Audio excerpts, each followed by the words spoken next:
All right, welcome to Lesson 3. We're about to dive deep into a struggle that, let's be honest, pretty much everyone faces that constant, frustrating war for our own focus.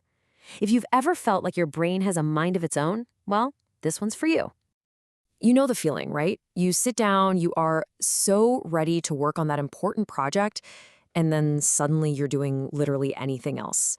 You want to focus, but it feels like there's this other part of you that's actively fighting back, just yanking you toward any distraction it can find. If that sounds familiar, you're definitely in the right place. So let's get one thing straight right from the get-go. This is a key insight from the Paraná Psychiatry Institute in Brazil. That powerful urge to put things off, it is not a sign that you're lazy or that you have some kind of character flaw. It's an emotional problem.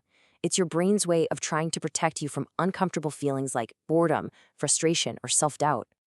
Okay, so if we're gonna win this war, we first have to understand the battlefield. So let's take a look inside the brain's control room and see the system that's running all your habits on autopilot. So let's meet the operations manager inside your head, the basal ganglia. Seriously, this part of your brain is your autopilot system. It watches you do something over and over, whether it's tying your shoes or, that mindless scroll through your phone, and it basically says, hey, I got this. It turns complex actions into effortless habits to save you precious mental energy. So, what kicks this whole autopilot system into gear? Well, the main trigger is a really powerful chemical messenger you've definitely heard of, dopamine. You can think of it as the chemical that signals to your basal ganglia, hey, pay attention, this is important, do that thing again. It's the engine of motivation. But here's where the story gets a really interesting twist. We're always taught to think of dopamine as the pleasure chemical, but that's not exactly right. And understanding the difference here is the absolute key to why we crave distractions that we don't even enjoy. Okay, so check this out. This chart breaks down the fundamental split in your brain's reward system. On one side, you've got wanting. This is driven by dopamine. Think of this as the unconscious, primal craving, the itch that motivates you to go get something. But on the other side, you have liking, which is handled by totally different chemicals. This is the actual pleasure you feel after you get the thing, the satisfaction of the scratch. And this, right here, is the trap we all fall into. Your dopamine-fueled wanting system gets triggered by a cue, like your phone buzzing, and it creates this intense, unconscious urge to check it. But once you do, the liking system might not deliver any real pleasure at all. It's why you can scroll for 20 minutes, then look up and think, wait, that wasn't even fun. Your wanting system was just running its program on a loop. Okay, so we get the problem now, right? It's an emotional avoidance system that's been hijacked by a really powerful wanting circuit. So, how do we fight back?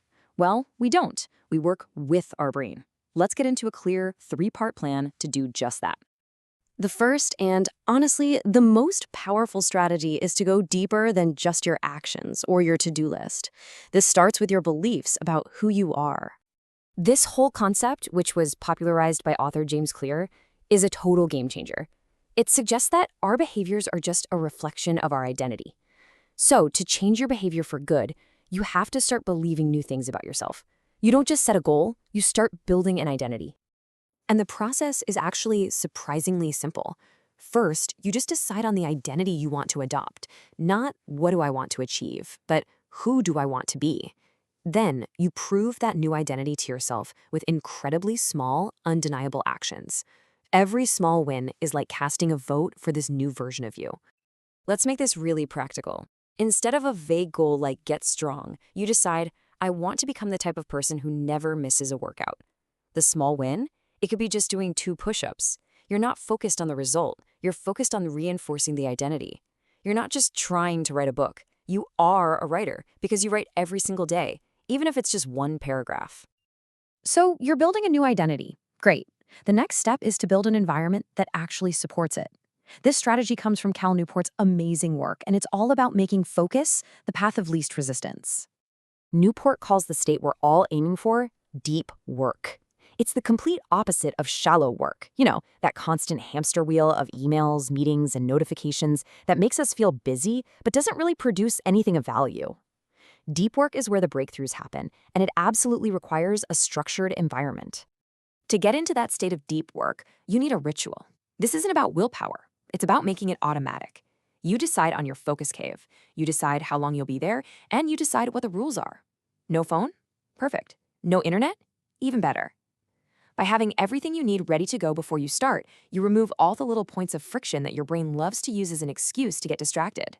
So you've shaped your identity, you've structured your environment, but that internal discomfort, that monster of procrastination, it's still going to show up sometimes. This final strategy is all about dealing with it head on. This 5-step process is pulled right out of modern psychology. So when you feel that urge to run away from a task, don't fight it. Just notice it. There's that anxiety again. Then connect the task back to your values, your why. Instead of beating yourself up, try some self-compassion. And then, and this is the most important part, take the smallest, most ridiculously easy step you can possibly imagine. Open the document. Write one word. The rule is, if it takes less than 2 minutes, just do it now. Action is what creates momentum. Okay, phew, we've covered a lot here, from brain chemistry all the way to daily habits. So what's the single biggest idea you should walk away with? Seriously, stop trying to brute force your way to focus. You will never win a war against your own biology.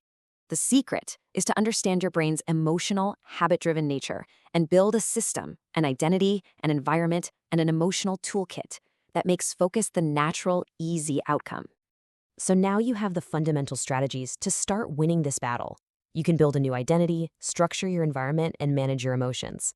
But how do you take it to the next level, where deep focus becomes your default state and not this constant struggle? In our next explainer, we are going to build on these foundations. We'll explore the systems and philosophies you can use to systematically eliminate distractions at their source, literally crafting a life where deep, meaningful work can truly flourish. I'll see you then.